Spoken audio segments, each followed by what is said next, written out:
Hey, what's up, guys? Welcome to another episode of GuitarGuts podcast with me, Mark Murray. Today, my guest is my friend Cody Carlisle. He's actually a close personal friend of mine, and we did the podcast in person right here in the jam room. It was a ton of fun. He busted out the acoustic guitar, did a couple cover songs. He showed off a collection of some of his awesome guitars, including this SG right here, 24-fret Gibson SG. Super sweet. We talk about how he got his start with music. He grew up in Florida and then moved around a couple times, and funny story how he first got his guitar. He talks about in the late 80s into the early 90s what it was like when grunge started appearing on the scene, and finally some kind of music spoke to him. So he actually busts out the acoustic on this podcast and starts jamming some songs away. We sing along. It was super fun. We were drinking beers the whole time, so it's a great episode. You guys might not know who he is, but if you follow me on Instagram, you definitely have seen him in some of my Metallica covers, or like when I have parties at my house and we do the videos. He's jamming right alongside me a lot of times, so you could follow him on Instagram. What a great name this is. Chicwitadic. Look down in the description below if you want a spelling. It's spelled kind of weird. Remember, you could always follow me at GuitarGuts. If you want to email me, mark@guitarguts.com. And always remember, if you want to get the show, audio version is available on Stitcher and iTunes, and the video version is available on YouTube. So all that's available at guitarguts.com under the podcast link. I got all the links to everything, including the guests' information. All right, before we get into the episode, guys, I want to have you guys check out my sponsor, Iron Age Guitar Accessories. So if you go over to guitarguts.com, you'll see a banner right at the top of the page, and it's a link to Iron Age Guitar Accessories website with kill switches. That sounds awesome. You might not even know what a kill switch is, but just hearing it, you're like, what is this? I want one. All right, guys, so this is my Charvel, all custom, and you can see that red glowing ring right there. That's the kill switch. Check it out.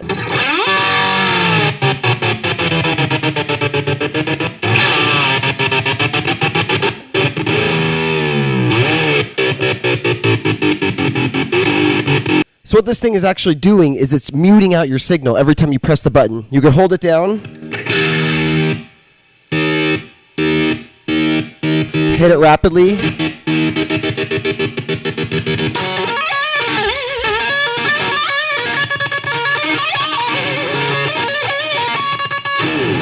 they make some that are all black. They make some, obviously, with the chrome, the gold, any color hardware you have. They make them to match your guitars. And they also make them with all different color LEDs. So check them out. Iron Age Guitar Accessories. Go over to guitarguts.com right at the top of the page, and you're going to see the banner. Click that GG-10 at checkout. Enter GG-10, and you're going to get 10% off. Sure. What's up, guys? So welcome to the podcast. Cody. We're started. Holy smokes. Yeah, man. All right. Why not? Why not? Yeah. Hi, everybody. Yeah, welcome to the show. People who've been on my Instagram, you know Cody, at Chicwitadic. Great username. It's actually... That's me. Chicwitadic. Yeah. But, the actual chick was taken, so... I can't believe that. What a highly desired username. I actually, about a year ago, because people were giving me shit about it, I deleted it for about 35 seconds. And then I got, instant, oh no, somebody's going to steal it, so I re-added it. That's ridiculous. Yeah. Because I've had the thing for 5 years now, you know? Yeah, well, we need to get some guitar videos on there, man. I will. This guy's a human jukebox. He was just jamming for the last half an hour or something like that. Playing all these awesome 90s songs, Hootie and the Blowfish, and... Yeah. Sister Hazel, Hootie, you know. All those 90 bands. That's what I grew up on, you know? That's so cool. All that Green Day acoustic stuff and live and Pumpkin, all that crap. But it is what it is, man. Yeah.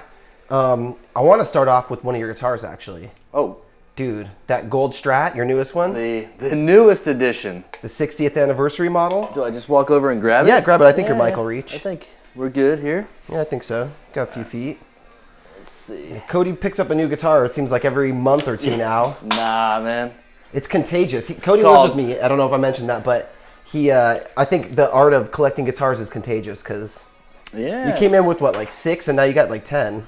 I don't know. I mean, I don't even know how many I have. Honestly, I don't even. That's what they all say. Yeah, I don't know either. Well, you can't keep count. I literally have a list on my phone. But this is the newest edition, but hard work pays off. So you bust your ass at work, you reward yourself with toys. So that's what you do. But First American Strat ever. Usually you kind of go a little bit less and get the Mexican, do your thing. But 60th anniversary, I saw it.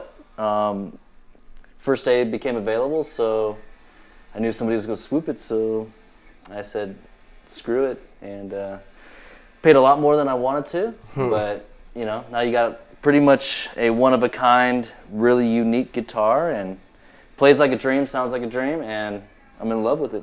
It's such a weird guitar. The colors on it are so strange together, and then we were looking online, and you said that you saw that pickguard came from another 60th anniversary Strat. I think so, because this is Aztec Gold or something like that, they call it. Haven't done much research into it other than I love the way it looked. I do believe it came white with this pickguard and then gold with like a white pickguard. And I think whoever had this flip-flopped them.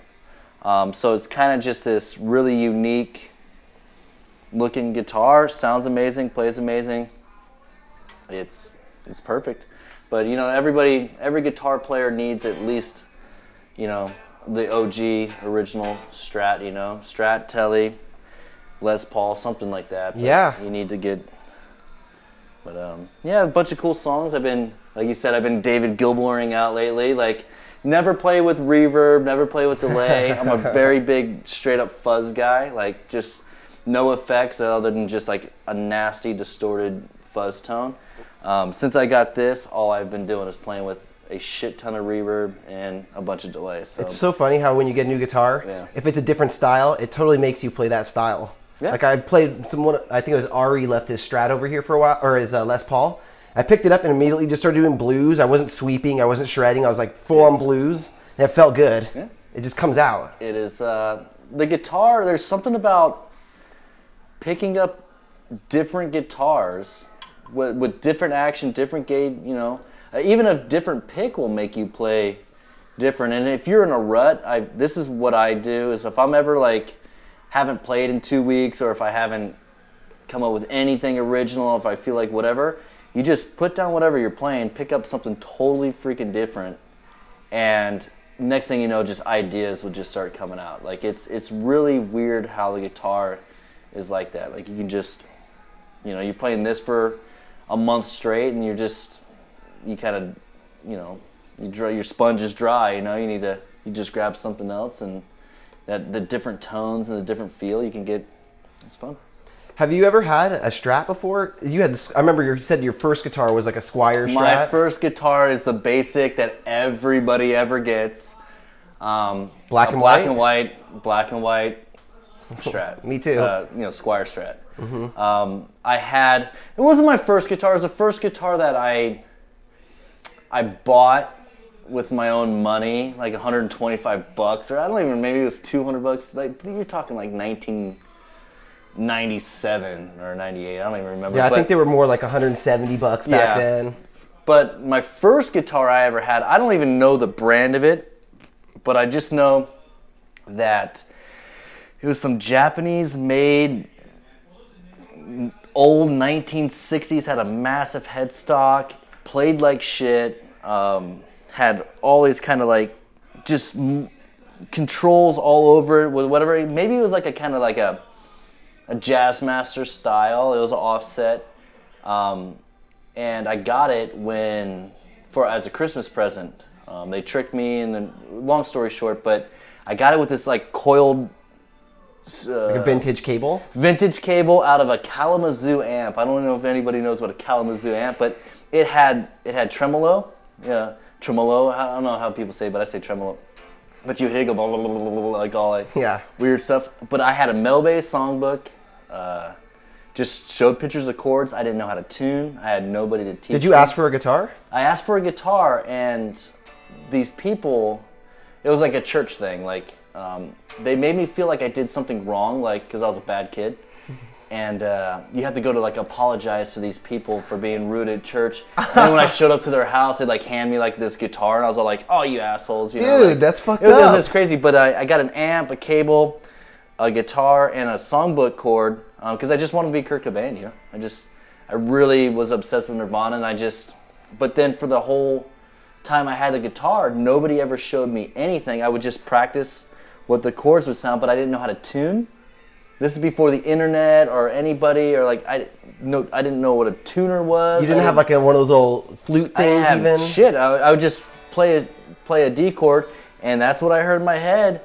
And then you would try to strum the chords together, but I'm like, why isn't it sounding like Alanis Morissette or whatever I'm hearing on the fucking radio at the time? Like, how do you get from this to sounding like something? Dude, and that when I first started playing, long time. I got a guitar magazine, and I found the Fender Squier advertisement, and I was like, oh, that's the same guitar I have. And I looked at the position of the tuners, and I was like, okay, they need to be like that. And I turned mine exactly like what the picture looked like, and I was like, yeah, that's in tune.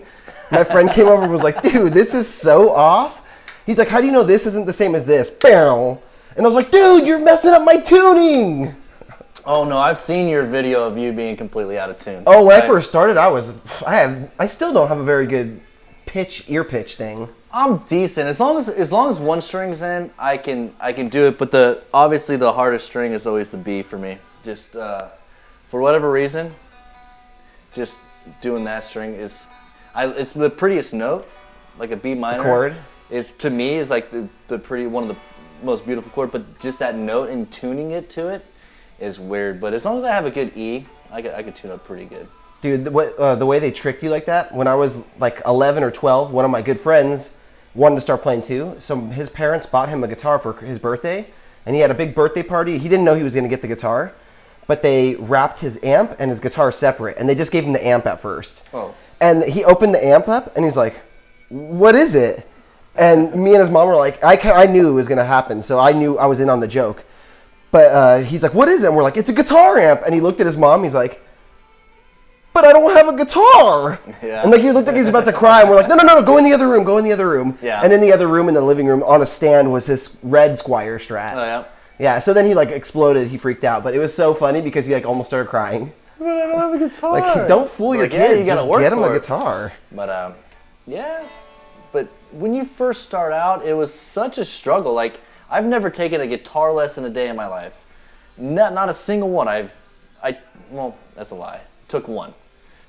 I was in the 6th grade, and I show up to this thing. It was like an in-school thing, like a school music teacher that teaches people how to play the fucking recorder and shit. Yeah. And he's the like, flute-a-phone. the flute, yeah, whatever. And he's trying to teach me how to play like Twinkle, Twinkle, Little Star, and Mary Had a Lamb, or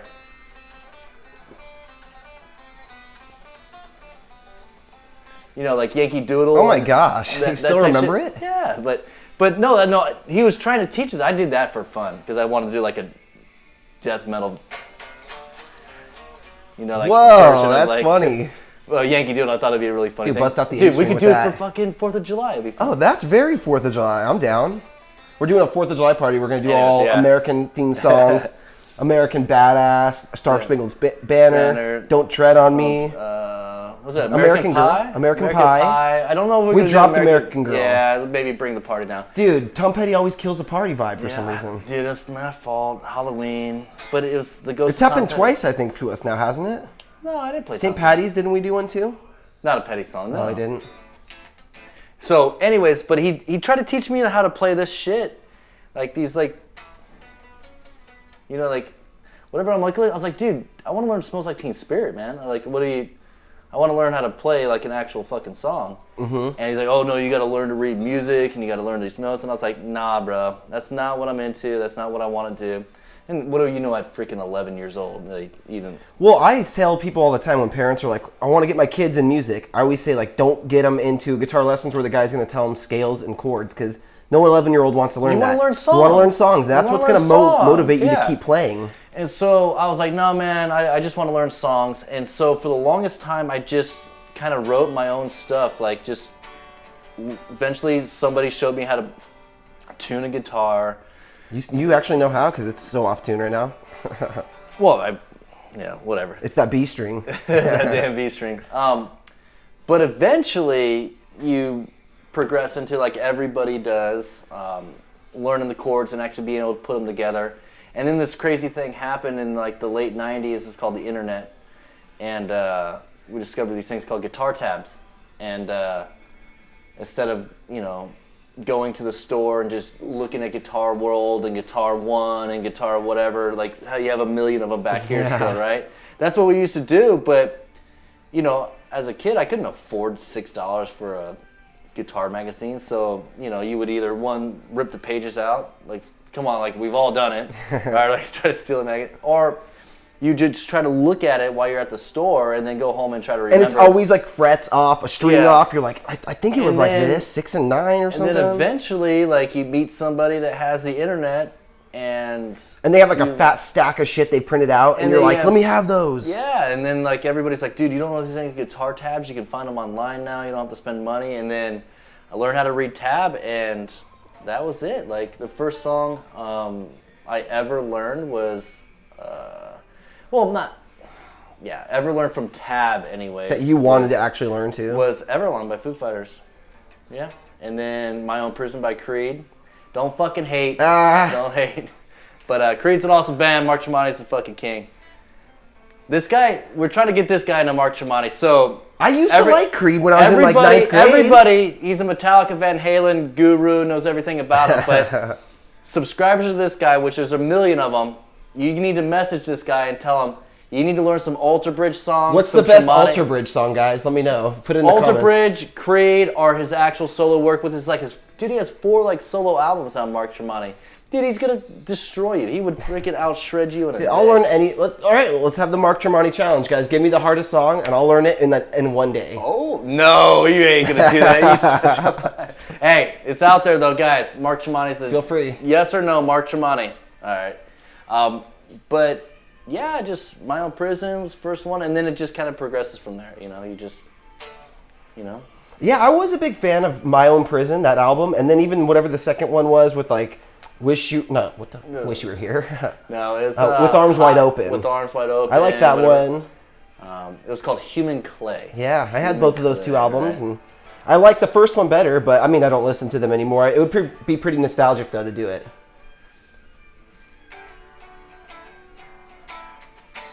Yeah, but whatever. Anyways, so you're going to get on that. I'm glad we threw out that challenge because you're going to finally learn some Mark Tremonti. Yeah, I'll look into it. I can't do it. I suck, so I can't do this. You don't suck. Well, I can play his Creed stuff because that was kind of like mellowed out stuff, but a lot of his Alter Bridge stuff and definitely his solo work is just him just full beast mode, man. Just savage as fuck. Just killing, dude. He's good. All right. I'm going to look into it. Anyways. No, want to throw that thing up on the wall? Yeah, man. Get that up there. That's... The V is going down. No. Oh, the first chip. That's never fun. It's on camera, too. It's all good. Let me turn this thing a little bit. Damn, gold. That looks pretty cool up there. I know, man. Huh. Every time I put a cool guitar up there, I always say, I think I might have to get one of those. Well, you have one, but it's actually the 4th of July style. The red one? Yeah, I might play that one over there. You might? Well, yeah. I mean, it's a little bit more. I guess gold is gold patriotic? It seems like it to me. It should be. When last year when we did the 4th of July party, I remember saying I need to paint up a red, white, and blue Van Halen guitar. Mm-hmm. And I was like, I'll do it by next year. Haven't even thought about it since then. Dude, that would work. A couple weeks away. Yeah, instead of the black stripes, do the red, do blue right there, and then the red and the white. Like that one over there, but just blue instead. But it'd be like a guitar you play once a year. You can't do that. You gotta be able to play. I have enough guitars around that I could just spray one up in like the next 2 weeks. If you want, that'd be pretty. Maybe, we'll see. All right, man. So you're a big fan of grunge, and do you even call it grunge? Yeah. You have to. I mean, if you want to put music in a box, which it never should be, but it's the only way to relate to anything. So people know what you're talking about? So people know what you're talking about, but yeah, absolutely. That's what got me playing guitar. I was born in 1984, so I'm 33 years old, the Trip Tray. And when I was growing up, all I remember was Michael Jackson and hair metal, Motley Crue, Poison, like never really heard Metallica too much because I was like East Coast. I grew up in Florida, so it wasn't. I don't know if it ever really translated out there. I don't know why, but didn't really hear much of it. But it was like MC Hammer, and it was just a bunch of rap, like type stuff. And then when Smells Like Teen Spirit hit the radio, I mean, I was 7 years old. 8 years old, all over MTV, and I was like, what the F is this? Like, this is my, like, what is this? Like, this is completely different, doesn't make any sense. You got freaking, Hammer style people doing these dances with windbreakers, whatever, and you got this guy wearing long, because nobody looked like that in Florida. It wasn't even a thing, you got Seattle to Florida. You can't get any further apart, you know what I mean? So it was like, what is this creature, this stuff, like... Who is this guy? Like, what is this stuff going on? What's going on? And then, it was at the same time, like, because all I knew for hard rock, like, that was even remotely kind of dirty, which I thought was Guns N' Roses, like Appetite for Destruction, and, but it wasn't even dirty. It was dirtier than, like, Poison and Motley Crue wearing makeup and stuff, though I don't think Guns N' Roses wore makeup. But they were cooler, Appetite for Destruction and Paradise City and Welcome to the Jungle and that type of stuff. Mm-hmm. But Nevermind completely changed my entire life, that album. It was the most amazing thing. I was in the 5th grade. And completely just blew my mind, and that's all I ever wanted to do. I wanted the guitar for the moment I saw that. That's all I wanted to do was learn how to play Smells Like Teen Spirit and be Kurt Cobain, and yeah. That's why I'm more surprised you haven't had another Strat before this, because he was a Strat guy, right? Or he plays like Mustangs and weird stuff? Mustangs and Jaguars. What do you have over there? What's that one? That is why I got that one, believe it or not, because Mustangs are really hard to find. I don't want to step on this stuff, but I got this a few years back because I just wanted an offset guitar, super bright, super raw, nasty. Finally restrung it. I haven't played it in forever. Have you been playing it lately still since you restrung it? I played it last week. But this is a short scale. Kurt Cobain loves short scales. He played a lot of Jaguars, a lot of Mustangs, a lot of Strats, but his go-to was the shorter scale, the Jaguar and the Mustangs. And this isn't exactly what he played, obviously, and it's got P90s. He didn't play any P90s or anything, but I love the way it looks. I love the way it sounds. I love the way it plays, and it was on sale, so fuck it, right? But was that just you went in there and you saw it and you wanted it? And I saw it, and I think it's a modern player Jaguar. I don't know. It's a freaking China-made thing. I think it was like $400 some odd. I don't even remember, but it is kind of. It's not necessarily a Nirvana sounding guitar. Like the Strat would probably be a little bit better for that. But it is kind of Nirvana looking, I guess, to a certain extent with the offsets and stuff like that. But I've always wanted a Jaguar, and I saw it, and instead of spending $1,200 on, like an American one, just... What is it? I've never even seen made in China Fender, but it's modern. I've seen early 90s ones. I think it's a modern player Jaguar. I mean, plays phenomenal, sounds great if you like the P90 sound. I think it's the only guitar in this entire house that probably has P90s in it. I think you're right. So I don't know if anybody ever plays P90s. I'm sure your subscribers, I'm sure they know what it is, but it's super bright, harsh attack, not harsh, but just bright, ripping, hot, noisy, just ridiculous. You can really go over the top with them. So you definitely want to probably rock and roll. Hold it up real quick. What happened right here? All this stuff. This was me being unemployed, right? I used to work for the power company here in SoCal, and I got laid off. And when you don't have anything to do and all you're doing is playing guitar, and you're wishing, like, I don't know, it's just boredom, I guess. You just take a lighter to it. That's crazy. I just wanted to distress it, and I saw some stuff online about burning the guitar, and I got drunk one day, smoked a lot of cigarettes, and decided just to take a lighter to it. We've all been there. That's what I'm talking about. And it was such a cheap guitar that I know I'm not going to get rid of this. I'm not going to try to sell it. But if anybody was offering, that I just knew I could do whatever I want to because I'm not going to give it up. I just knew it's not like this one. I would never do that to that one. That's actually worth some money, resale, like, you know, own that thing for 10 years and maybe get rid of it. You're not going to own this thing for 10 years and it's going to just balloon in value. You know yeah, it'll be one of those guitars you have forever that's worth a few $100. Not really worth it to sell it because what are you going to do with 300 bucks or whatever? It was more worth it to me to kind of make it my own and just make it different. And how long did you have to torch it for to make it look like that? Bro, a long time. Like, you don't look how thick the lacquer. I don't know if you guys won't be able to see that, but yeah, it's super thick. It's so I'll show them a thick. little bit.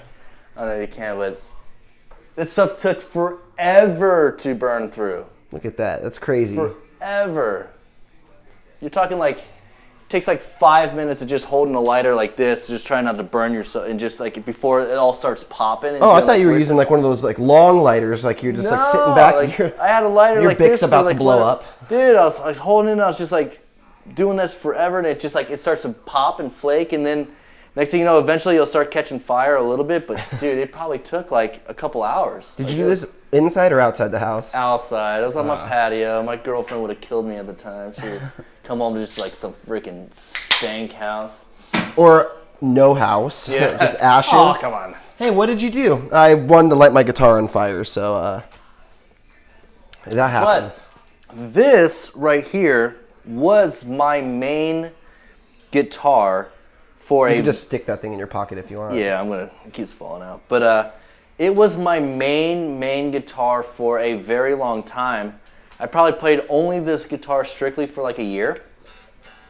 And that's when I kind of developed the sound I wanted, was through this guitar, through guitar amp, my Marshall, and my Ampeg. This one here, huh? Yeah, Marshall. so that one, and then my Ampeg bass amp. So I started splitting my signal, and that's kind of how the sound I heard in my head came out, is where I would play through the guitar amp, distorted, and I would have a pitchfork or a pog pedal where it would, you got the harmonist. Boss harmonist. Yeah, same thing, where you would split the signal through the bass amp, and then you would kind of be able to just riff out.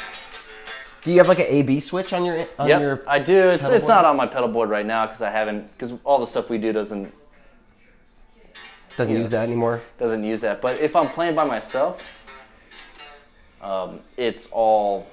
I have it right now, but it's always just splitting the signal and running something kind of just mixed where it has a super heavy, distorted, fuzzy thing coming through. And this guitar does a really good job on it. And then, this is the main thing for that thing's weird. A long time. Which one's your favorite? Do you have a favorite of all your guitars? No. They're all so different. He's got hollow bodies. He's got an SG, the Strat. You got an acoustic. You got. Well, if I had to pick, my favorite guitar would be the acoustic, I think. Really? Yeah, because it's what you play the most. I mean, I personally play the acoustic the most, I think. You don't, because you have 18 million electric guitars and you fucking shred, like, whatever. But when you're just up in your room trying to get laid, like singing to chicks or whatever, you're not really busting out a fucking... I am. Check out this arpeggio. Yeah, sweeping. No, I probably, but also my style is, because if you ever heard me play I play really hard. It's the same way it translates to electric, which is probably not good because you're supposed to have that light touch, That's what they say. But I play super, just really nasty and hard and unprofessional, I guess. Rick Graham says you're supposed to use the least pressure to get tone. Yeah. So just so you're really efficient, but I hit hard. Yeah. Or play hard. I play hard as fuck, and but that's probably from never having a lesson a day in my life, and then never really playing in a bunch of bands and just playing by myself and. But that's part of what makes you have your style, because if everybody took lessons and everyone played the same, then no one has a style. Yep. So I also like that your guitar collection. other than the two hollow bodies, they're almost all completely different guitars. It's completely different. Whereas I've got like duplicates. I got 2 Explorers. I got 4 of the same exact Jackson with different pickups. I got 2 Wolf. Like everything's duplicates. For me, I wouldn't say I'm a fan of all genres of music, but I'm a fan of all different styles of rock music. Right? I'm not a big rap guy. I'm not a huge country guy unless it's old school country. But if it's rock music, you can't play all rock music on an Explorer. You need single coils, you need P90s, you need a hollow body, you need an SG, you need... the only thing I don't really have is like a Gibson, like Les Paul. Mm-hmm. But I mean, the SG is it's got the humbug, Yeah. Similar stuff, but... maybe that's what's next. Do you know what you want next? I mean, you just got that guitar. Yeah, an ES 335. Oh. Yeah. What color would you want? Sunburst, probably like this. Yeah. That, or they make a really cool one. I don't know how to find them anymore, but there was like a military green, like an olive drab, like really cool looking one. ES 335. But whichever one I can get, but they're just so expensive. That's why I have the 2 hollow bodies there, just the Ibanez Arcors. But just because I can't justify spending $2,000 on a guitar right It's now. tough, man. I've never done it yet. I mean, I would rather buy 2 $1,000 guitars. Yeah. Yeah, I mean... Because a $1,000 guitar is really nice. To me, I mean, I don't know if you want to put it out there, but what's more important? A super expensive guitar or a super expensive amp, or just going all out on your pedal board? Because I firmly believe you can take a $400 guitar and a $500 amp, and if you get the right effects, you can do anything you want to do. I mean, your tone is phenomenal, but you don't have... I got a $5,000 setup. You know what I mean? My head is $350. Yeah, and people compliment my tone all the time. It's not an expensive amp. Guys, you guys are watching. It doesn't take much to really get a good sound, but it's 2018. You don't need to spend $10,000 on a guitar. One, it's not going to make you play any better. Yeah. At some point, they do get where they play better. Like $600, $800, they start playing really nice. For me, I look at it more of it's like buying a nice car, yes, to a certain extent, but I think it's Neon Deion Sanders, my favorite football player of all time, used to say, if you look good, you feel good. If you feel good, you play good. So I think part of the thing about buying a beautiful American 60th anniversary Strat is it doesn't necessarily make your skill set any better or make you sound any better, but it will make you play better, because if you look good and it makes you feel good, and if you feel good, you're going to play good. So if you really dig what you're doing, then it's going to translate into your music. Like, if you pick up some guitar that you're just not into, like whatever, you're not really going to be passionate about, but if you pick up like a brand new Explorer, you're just going to start going, oh my God, where have you been all my life? Like, how are my fingers doing this right now? I love it. It's more of a mental thing. And yes, certain amps create certain tones and certain pedals create certain things, but there's so much stuff out there that it's hard to decide about what you want to do. And one of the greatest quotes I've ever heard from anybody in my entire life was Billy Gibbons from ZZ Top. The dude said, I think it's on Guitar Moves, YouTube it or whatever, but I was listening to an interview. He's one of the most original bands of all time, but there's so much stuff out there, but his quote was, play what you want to hear. Don't try to sound like other people. Don't try to emulate other people. Unless you're in a tribute band or doing stuff like this, like where people want to hear the exact thing, but that's a different thing. But if you're trying to be creative side, writing your own music, and if you're in the creative side, it's play. Don't give a fuck about trying to. Oh, dude, I really want to do I want to sound like James Hetfield, but I want to be in my own original band. Like, no, that's Hetfield. You're not Hetfield. We have Hetfield. Yeah, we have a Hetfield. Be your own person. So, but there's so much stuff out there that you can actually become your own person change a little knob here, change a little knob there, get a different pedal here or there. Like, kind of figure out what you want to hear when you're playing. And I think that's the struggle. And once you find that out, then the music will kind of just pour out, as long as it's like what you feel. You know what I mean? Like, so, but that's the struggle, is kind of figuring out your path in the thousands of bands and songs and everything. It's like I feel like being a copycat is the easy way out, man. It's like trying to be who you are, you know, be original. I heard a quote from George Lynch that was awesome about tone, and he said tone comes from the 3 H's: your hands, your heart, and your head. It's not always, because like you can hand me some other guy's guitar and I'm going to be able to do a lot of the same stuff. It's about how I palm you, how I attack, my phrasing, and what the things that are natural to me, for me to play. Your habits, like what you do.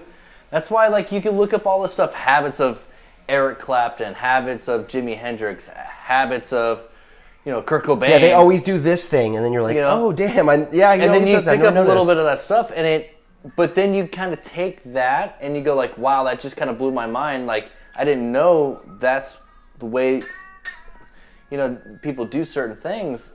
But then you make it your own. Just because somebody does it, that's their thing. Try to find your own thing, you know? I stopped listening to Rage Against the Machine as much for a few years because, like, I don't know, just kind of moved away from them. And then I got back into their music, and I didn't realize how much of their feel and sound I absorbed into my playing. Dude. Like, they're deep in my DNA. Dude, Tom Morello. Dude, Tom Morello, props. Genius. I've told you this before. I'm going to tell everybody else. My 2 biggest guitar influences ever is Mark Tremonti. Even though I can't play a fucking thing he does, is just he's a songwriting genius, melody maker. He's phenomenal. I love everything he does. But as far as what I feel, dude, Tom Morello, man. That's why I bought a Telecaster. The real thing, that little light blue thing over hanging in the back.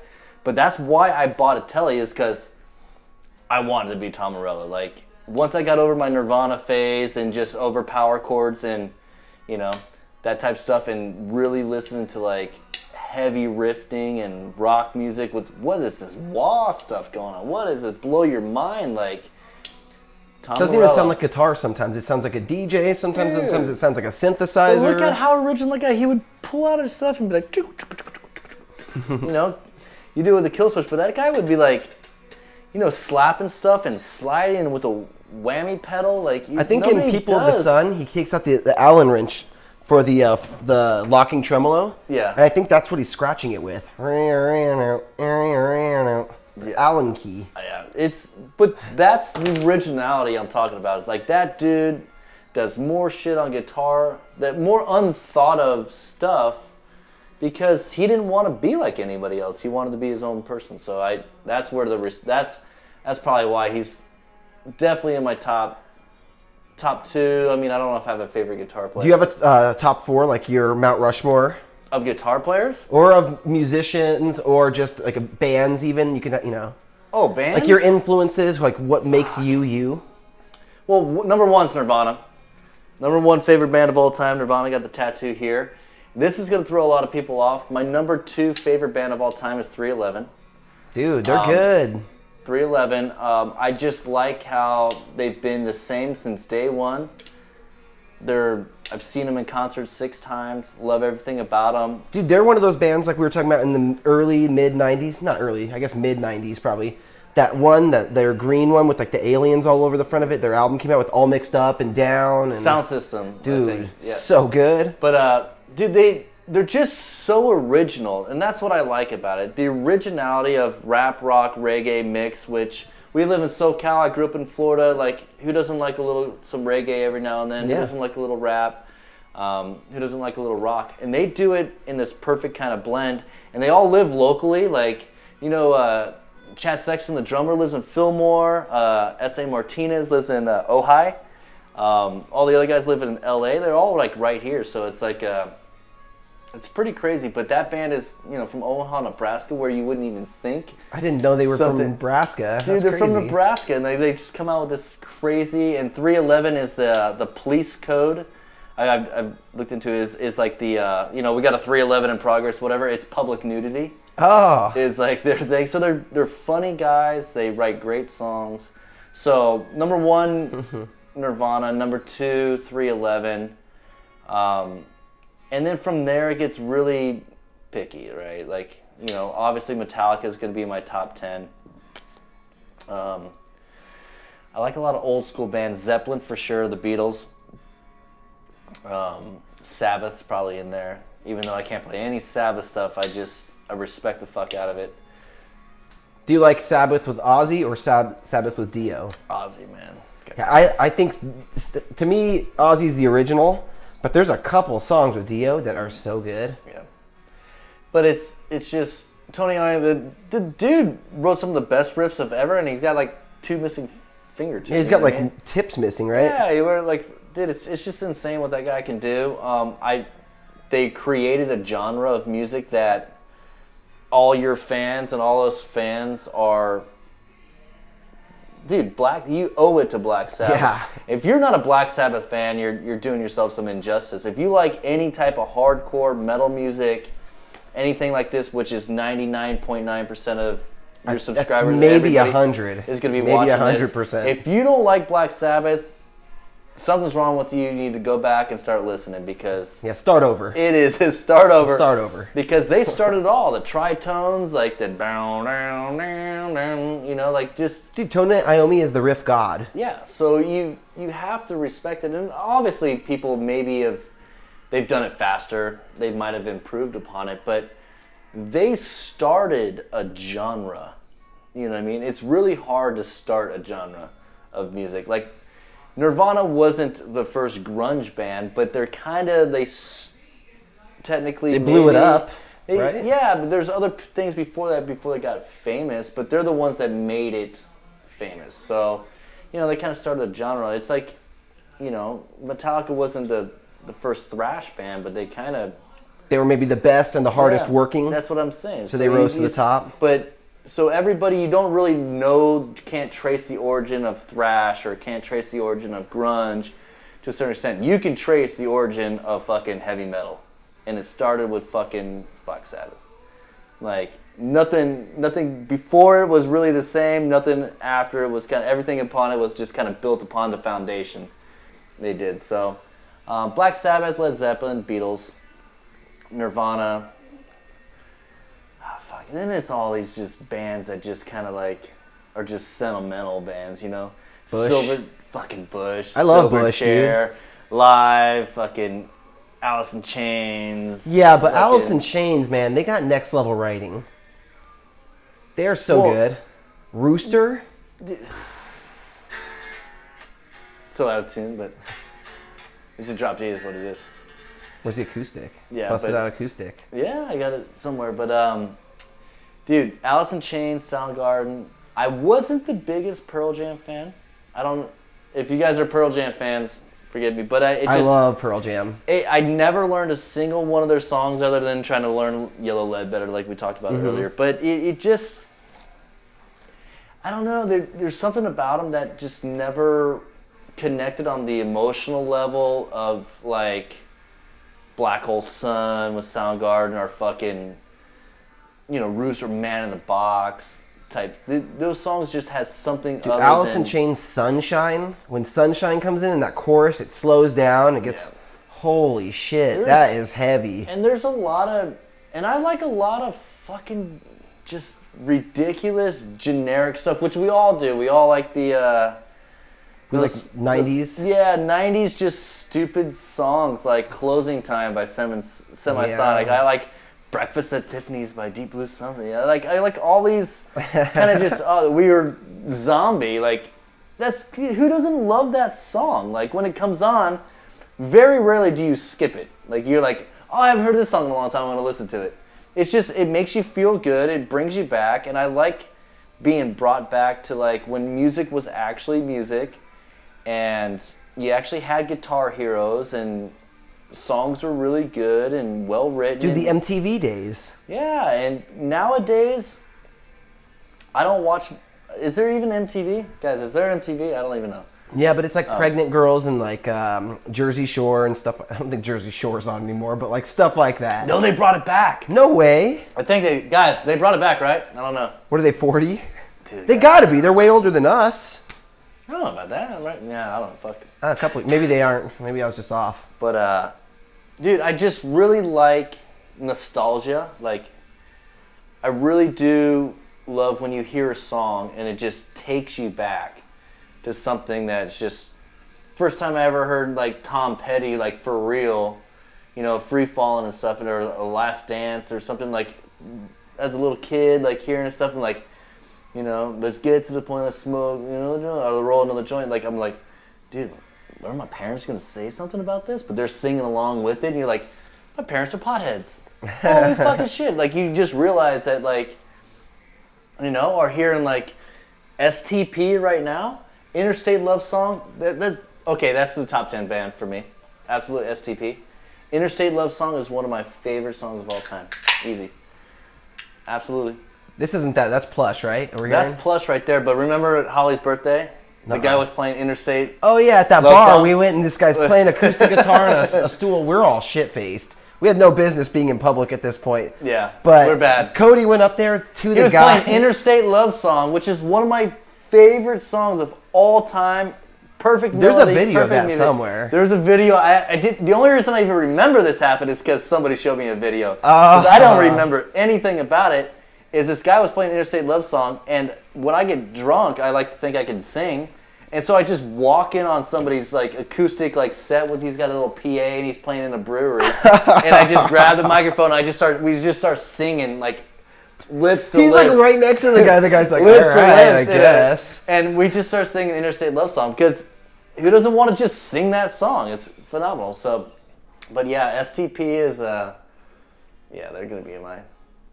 But Yeah, me too, man. I remember one of the first songs I learned when I had 4 lessons when I started, and the guy just gave me a sheet with just some handwritten tabs, and one of the ones on there was Plush, and one of them was Interstate Love Song. And Interstate Love Song was way too hard. It starts with this nasty bend on the second fret of B string. Like, when you're new, you can't bend the second fret of the B.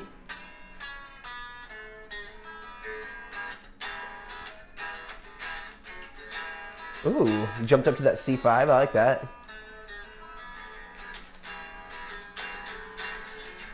Or whatever that is, not a C5.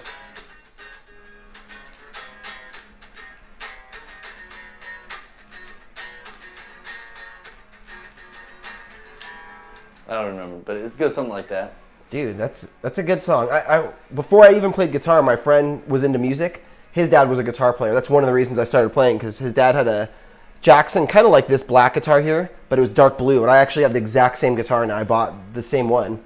And he would bring over his dad's CDs and tapes, and me and my friend Michael would plug microphones into my karaoke machine and record tapes of us doing a radio show. It'd be Mike and Mark on 95.5 KLOS, and hit Core, the album by Stone Temple Pilots. He had that, and I remember Piece of Pie and Wicked Garden.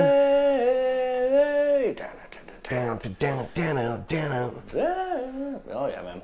Dude, so good. There was a couple songs on it, Dead and Bloated. Like, the ones that aren't the big radio songs are also really good on that. That whole album straight through is great. Creep is such a... Every time I hear Creep, man, it makes you want to, like... It almost gets you really... I like emotional songs. Like, that song, like, when you hear the song, it's like, you almost get this, like... Which one's Creep? Half the man. Oh, yeah. That one is so good. Oh, just a day makes me want to stay. Do you know that one? Dude, that song's badass. Yeah, if I had my acoustic, Dude, grab that thing, play that right now. I could probably figure it out. I don't know remember the entire chorus. I don't think that mic's going to go all the way over there, though. Yeah, well... Yeah, I was going to say you could carry this thing with you. Want to take a break real quick? Yeah, let's take a short break. Grab that thing. To TBC? TBC. Boom. Bam. We're back. And we're back. All right, going to do some TBC. Creep? Is that where we left off? I think so. So... By the way, I might jump in on the singing. I don't want to hear your shit, guys. Cody and me have both experienced a little bit of hate on my Instagram. Haters, from probably man. none of you guys, but for sure there's a lot of haters out there. And Well, every time I sing, it's 50-50, man. It's half the people are okay with it and they say it's good, and then half the people are like, dude, you better learn how to harmonize. You better stick to guitar. Like, horrible things. You guys are pretty harsh and just ruthless. Having fun, but you know, like, I don't remember how to play the song exactly, so I'll do the best I can. I just picked up my guitar and we're back after taking a little pee break. And grab another beer on this table. Yeah, I gotta make sure I'm good. Cheers. Cheers.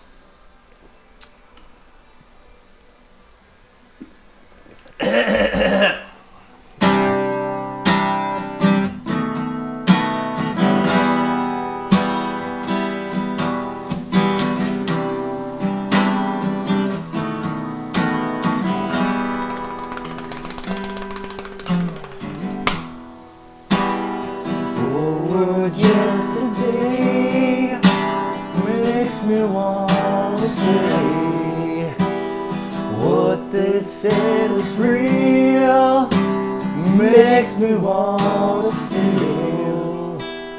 Living on a house, yes, I'm living, I'm a mouse. All I got is time, got no reason just to rhyme.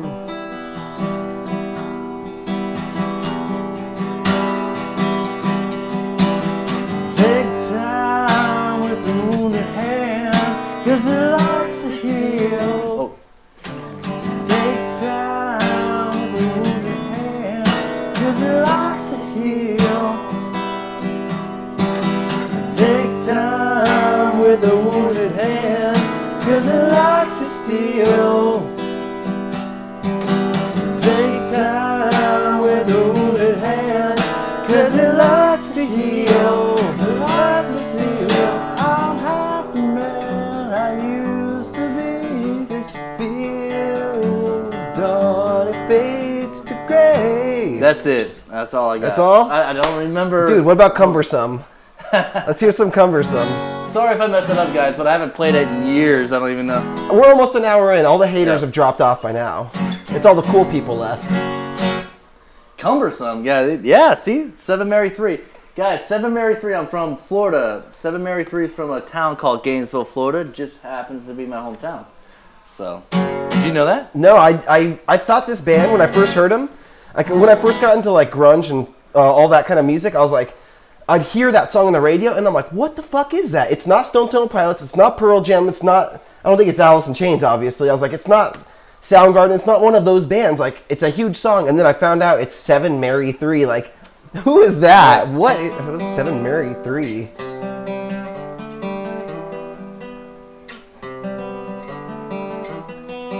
Come on. Is that one of their other ones?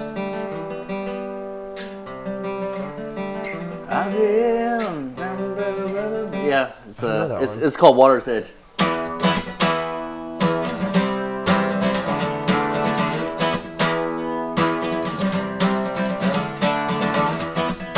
Something like that. But you never heard Water's Edge? It was like their other kind of big hit. But anyways,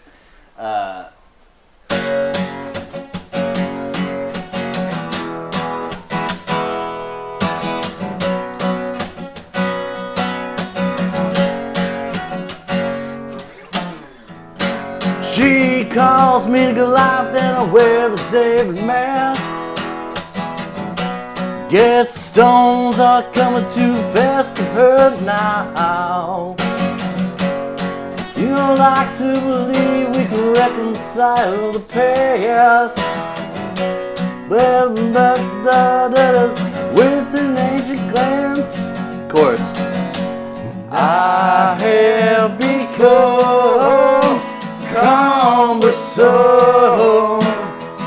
to this world. I have become cumbersome to my girl. You don't like to I wish I knew the verses, man. I love that song.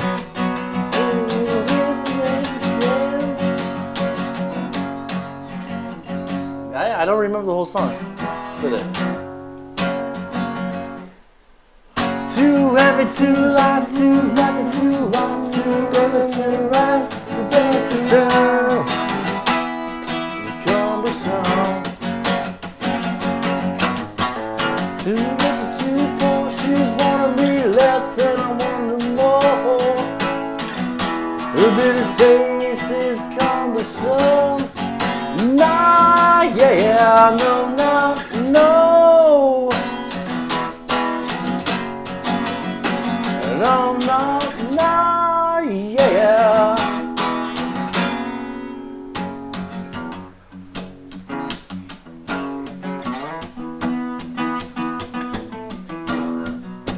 We have a fire pit in the backyard, and once in a while, not all the time, because you don't want to be the guy who does that too much, but Cody will bust his guitar out when we're drinking in the backyard, and it's fun, man. I have a completely different style, so I appreciate this a lot. There is a balance between two worlds, one with a narrow and a cross.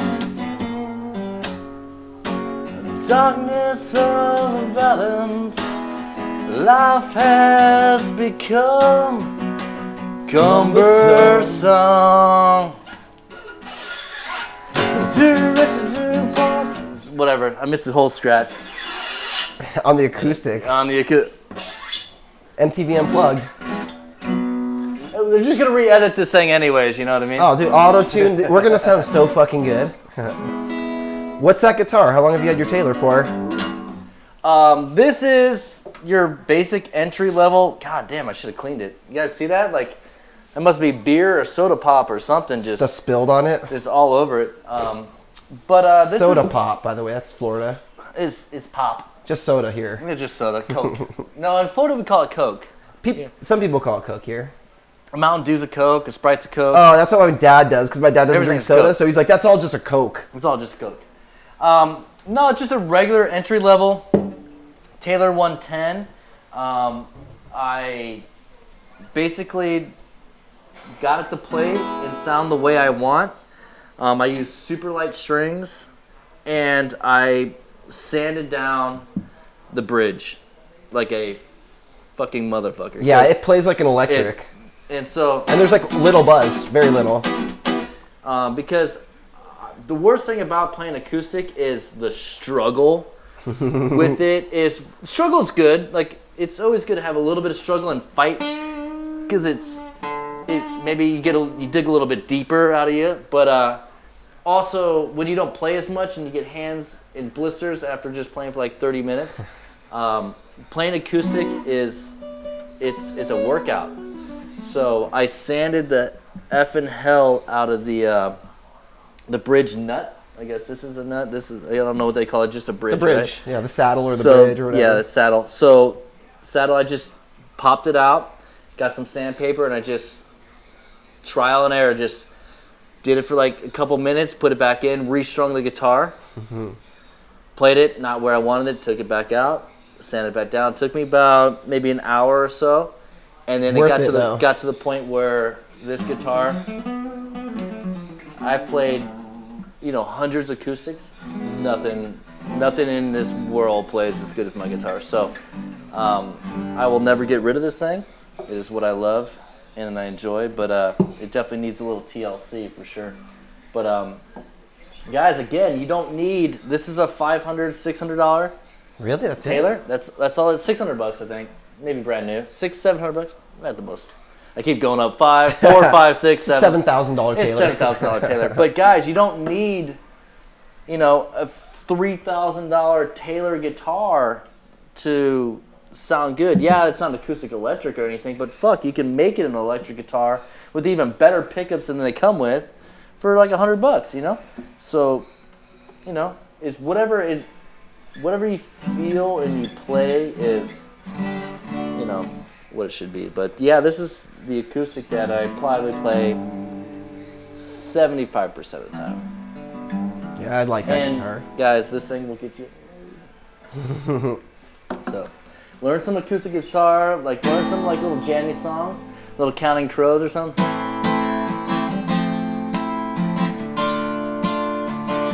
Sha-la-la-la-la-la, yeah.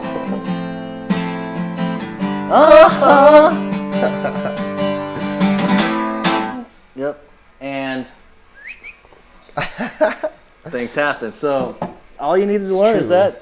Just learn the cowboy chords, learn some 90s pop music, and you guys are good to go. Let's. I want to show a couple of your guitar. Couple more. So we got this one here, the SG. Yeah, that's the one of the new ones. Yeah, that is the. I don't know. I bought that right before our St. Patty's Day party because we were doing a bunch of AC/DC covers. And I've always loved the look of SGs. I've never really liked the way they played. But that is a special edition, like the 2018 special, with the mini humbuckers, natural wood finish, which is what I'm more of a fan of, is kind of the natural. I never noticed 24 frets. Yeah. Dude, it's a long neck. What Gibsons have 24 frets? Most don't. I don't know. But it plays like an absolute dream, and it's the same, guys. You pick up a guitar, you put your hands on it. It doesn't matter if it's an Ibanez, Gibson, Epiphone, LTD. Doesn't matter if it's a Mitchell, whatever they got going on nowadays. Like the Squier, it's all about how the guitar plays. And then if you love how it plays, then you can make it sound like anything you want. But you can always upgrade the hardware, always upgrade the electronics, always upgrade anything. So. But that guitar plays like a dream. It's kind of been neglected lately because I bought this one. But, it is... I never pictured myself as an SG guy or anything, but that thing absolutely shreds. And if you go on Mark's YouTube at, GuitarGuts? GuitarGuts on YouTube, you'll see me kicking his ass in a guitar shred-off. Yeah, right. With that very guitar. I only had it for about a week. And the only reason I lost that shred off is because I dropped my pick. Okay, and if you guys notice that at the end of the video, I dropped my pick. So I'm looking around for a pick. Other than that, he would have got destroyed. All right, it would have been done. But we'll do another one on 4th of July. How about that? Yeah, we'll do another shred off. But yeah, this thing's got a great neck on it, man. It's like a 60s neck, but it's like really flat, but it's also kind of rounded, like. It really feels a lot like my Gibson V. Same, very similar style. But 24 frets, and the frets are accessible. Like the stretch I could do on this easily, like comfortably, is 17, 19, 24. Like this thing is easy to get up high. That's really cool. I never really noticed that on this. Yeah, it's a fun guitar, Yeah, it even says right on the back, 2018 model. Mm-hmm. Yeah, but are they gonna? So what's going on? Is Gibson going away now? Because like they're weird bankruptcy and all this shit. Guys, anybody got any insider information on Gibson? Because obviously they're the most. I don't know. One of the two most iconic companies ever. It has to be Fender and Gibson, right? For electric guitars. They're kind of what you want, and then Martin and Taylor for maybe acoustic guitars. But I mean, I'm personally a fan of Guild guitars. We've all been there. My ex-wife, okay? If you haven't been there, you're going to be there. 50% of marriages. All right.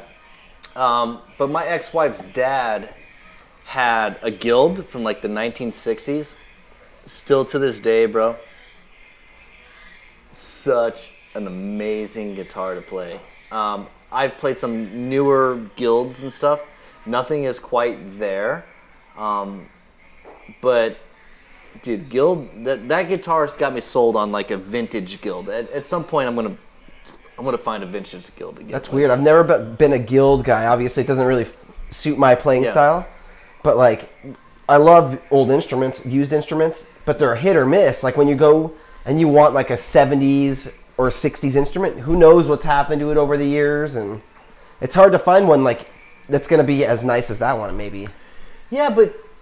See, for you, like you do a lot of you can not necessarily repair guitars, but you can restore them, to a certain extent. Like if it has a loose, pot jack or whatever, you can do all that stuff like knobs, and stuff like that. You do that. Like, I'm not a big solderer and like custom guy. You know. Yeah, like, I've actually got good discounts on used guitars because the pickups don't work, and I play stupid. I go, I don't know. The guitar shop said it's going to cost me $120. Yeah. When really it's a bad solder joint. I found out it's not a bad pickup, and then just got a guitar for $120 less. Yeah. So for me, I think I am a fan of Guild. They just don't make a lot anymore. I don't even know if they're still in business, but I think they are. Yeah. But they just don't do the thing. But They gotta be.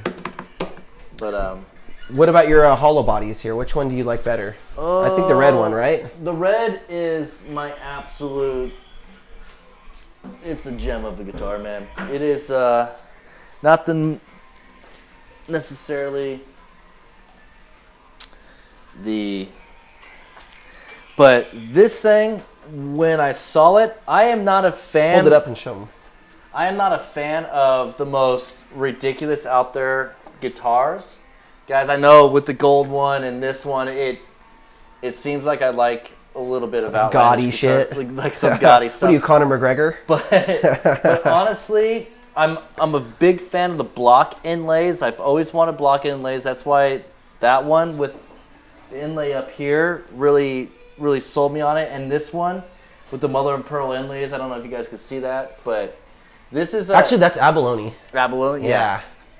This thing is not the most amazing guitar. I think brand new, they're probably around $600. It's one of the top of the line art cores, just an Ibanez. You know, you hear Ibanez, you think, you know, Joe Satriani, Steve Vai, like those crazy shredder style guitars. You don't really see these as, you know, the style. This is like made in Korea. Korea makes great guitars, man. Yeah. Dude, I have a couple guitars from Korea. They're great.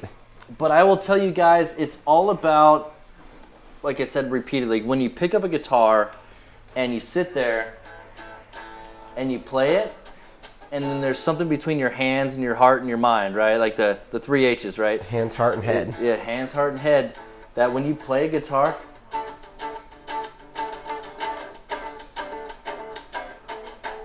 you know, like something about it. This guitar, to me, when I picked it up, I knew this was like the future of what I wanted. You vibed with it right away? It was, you know, high school sweetheart type thing. Like, you just knew it was like the one. I will forever be a fan of semi-hollow bodies. That's the sound, that's the look, that's everything I want. Gibson ES335, something that plays as well as this, because this plays better than any Gibson I've ever played. I don't know if it sounds better, I don't know if the electronics or whatever, but as far as playability and getting that really cool, feedbacky, mellow, jazzy tone with a shit ton of fuzz, this guitar will do above and beyond what you think it's capable of. It's noisy, but that's kind of what you get, you know. You're gonna, same with the P90 on the Jaguar, like it's noisy. Same with the single coils there, it's noisy. That one's not so noisy. But this guitar, guys, if you are ever in doubt about Ibanez and their playability, looks, everything about it, next time you're at a Guitar Center, go play one of those art cores, guys, because for less than $500, you can find a phenomenal guitar. I'll vouch for that too, because that's one thing. You're not a shred guy, but your Taylor, your Strat, this guitar, that Ibanez right there, all have really thin, good, shreddable necks. Like good low action. You set your guitars up good. They play like a dream. They're fun. They sound great. And everything's different. You know, like and that's what you want. You don't want to ever pick up, you're playing one guitar, you want to pick up another guitar, it sounds exactly the same. The reason why you switch guitars is because you need a different tone. You need something else out of it. And that's what I like to have. It's like when you grab something, it's just different. Different from the last thing you played. You get more inspired. Something happens between your hands, you know, heart and head. But this is, I was playing that guitar forever, and then I bought this one, and then I didn't set this guitar down. I still don't, to a certain extent. Like, this is still my number one go-to. I just don't play it as much because it's in the house and I don't plug in and just rock out. But I would say 9 out of 10 times if I was just like jamming, this would probably be the guitar I would pick. Like, it's just even over.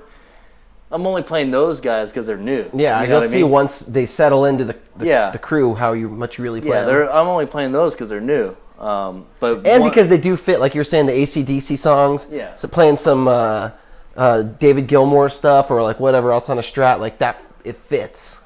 But this guitar, so I don't know if it's this guitar, but just this shape, this look, this feel. If I could find a Gibson ES335 that is right in this wheelhouse, but more like the sunburst color, or maybe like just flat black, green, something like that. But I don't really want to. Ooh, risky business, bro. It feels solid, and I've got a couple of them, so if it falls, whatever. Yeah, but they're all a little bit different, which is good. Yeah, man, that's a diverse setup of guitars right there. But what do you guys think? You know, should you just have all the same guitars? Every guitar is a tool. Every tool has a purpose. I think they all serve different. Every single one is a different pickup selection, different fretboard, different. Dude, look at that. They're all completely different pickups. Yeah. It's every guitar will sound different when you plug it in. Every guitar will play just a little bit different. They all play phenomenal. But short scale to standard to the block inlays to, it's just a wider bodies, narrow, longer necks. Like, so every guitar when you pick it up is going to feel completely different. And that's what I love about it. It's like if I was playing this one forever with a short ass body and that long ass neck, and then I pick up this one which has a massive body, like whatever, it's like, whoa, man, like this is completely different. Maybe I can get a different feel. So it is, yeah. But I'm all about being creative and having different noises come out of your mind and whatever. But yeah. What's your favorite concerts you've been to? We'll end it on this because we're probably over an hour. Yeah, well, whatever. Concerts, guys. Concerts. I know you saw Metallica at least once. You told me. My favorite obvious rock concert was Metallica. I saw them 2012 in Sacramento. What tour was that? Death Magnetic, man. That was a long tour. That was like 2008 that came out, 2009. So they might have been just touring for a long... No, it wasn't 2012. You're right. Because I moved to California in 2008. Had it been 2009. Okay. It was 2009. I was going to say, it's an 8-year tour. Holy shit, those guys. Nope, it was 2009. Death Magnetic tour, Sacramento. Loved every fucking thing about it. They had like these green laser light shows, and it was like phenomenal. Dream come true. Do you remember what your favorite songs they played were? Were you drinking? Oh, dude, that's so fucked up. Dude, I saw them twice this last summer, and one time I got drunk, and one time I got fucked up. And the fucked up time, I remember parts of it, but not as much as I wish I would have, man. But it still was so fun, such a good memory that if I could go back, I'd do the exact same thing. I definitely want to see them again, but Death Magnetic is so underrated, guys. Should Mark do some Death Magnetic covers? I don't think I've ever done a Death Magnetic cover. Guys, we got to do Death Magnetic, right? Name your top 3 Death Magnetic songs. Obviously, for me, Unforgiven 3 is there. Broken, Beaten, Scarred. I really like that one. All Nightmare Long. Cyanide, My Apocalypse. Those two. Guys, that's a pretty thrashy song. So End of the Line. Almost every single song. I don't really care for the I think is it Suicide and Redemption's the instrumental one? Oh, the instrumental. It's a little long for me. I like it though still, but the rest of the album is so good. It was such a comeback. It was a really good from Saint Anger, which we all I don't know. But anyway, so I did see them once. I would love to go see them again. I just work way too much. But dude, this is gonna sound fucking gay. Sound gay as hell. But my favorite concert I've ever been to, and I've gone and saw them twice, It's Dave Matthews Band, guys. That's not that bad. I thought it was gonna be like something way worse than. I thought it was gonna be like Creed. Clay Aikens at Creed. Nickelback. Dude, Dave Matthews, man. I've heard they're so good live. Because one, I won free tickets from the radio, and I went when I was a kid. I didn't know anything about Dave Matthews Band. Crash into me. I didn't know anything about them, but I got really good seats, and they were free.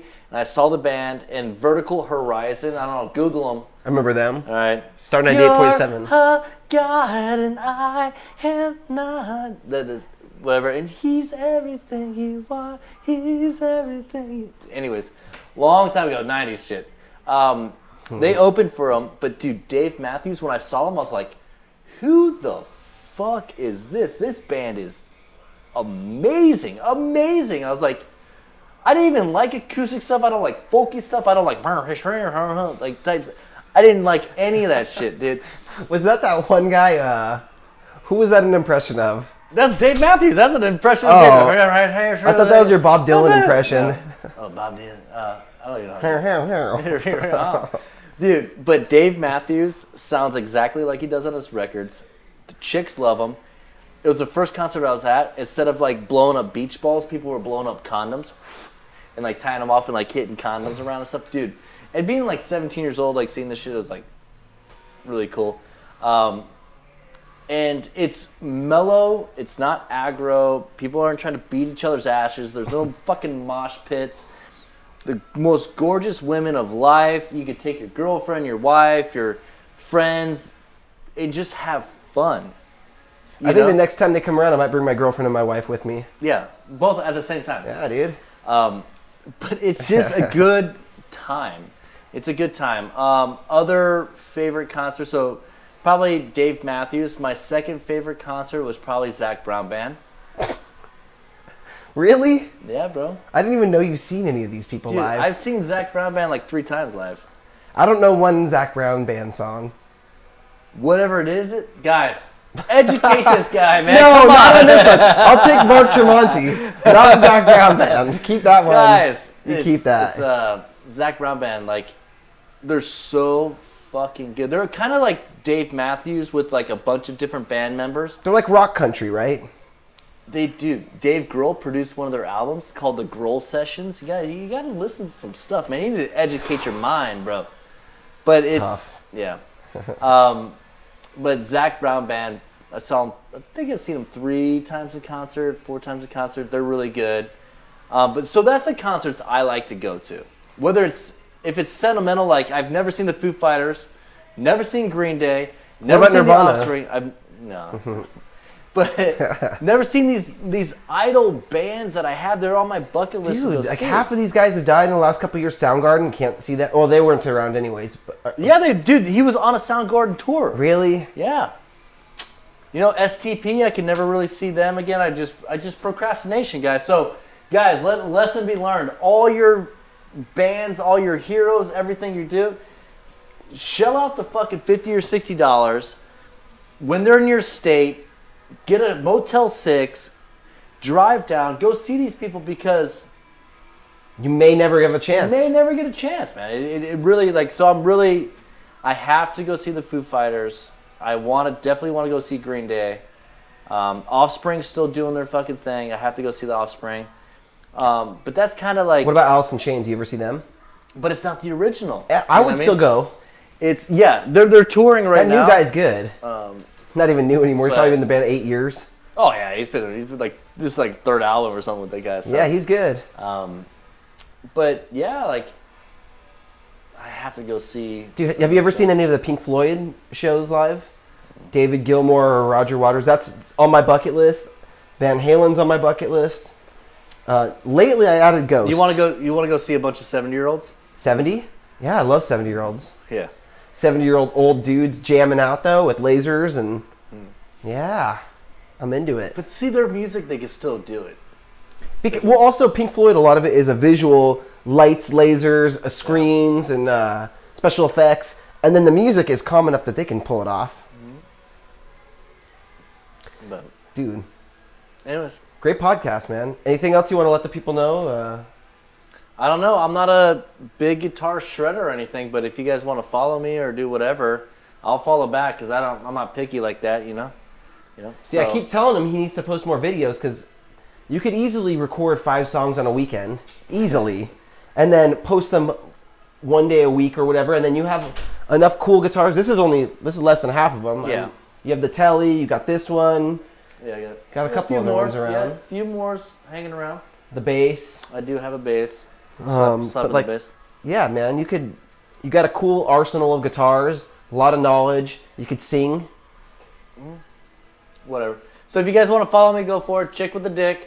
You won't forget it. And then I'll follow back because I don't, whatever. And then stay tuned to this guy. I'm always on whatever. And he'll be on Justice Month, I'm sure. Yeah, we'll do something stupid. And then look for the 4th of July stuff that's coming up. And yeah, he's doing great things. And I know I'm not the most shredder of a guy, but, Not everybody has to be. Not everybody has to be, right? Yep.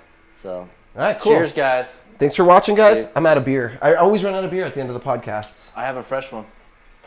I'm good. It's a Coors Light. I mean, I'm not a beer snob. I'll drink a Coors Light. Last night I drank a couple because I ran out, but I got Golden Road, man. Golden Road, where are you at? Let's sponsor the podcast. All right, guys. Cool. Later. Thanks for watching, guys. Hey, thanks so much for watching, everybody, and I hope you check out my sponsors, Iron Age Accessories. If you go to GuitarGuts.com, at the top, there's the banner. Click the banner, and it's going to bring you over to their website. Type in GG-10 at checkout to get 10% off a kill switch.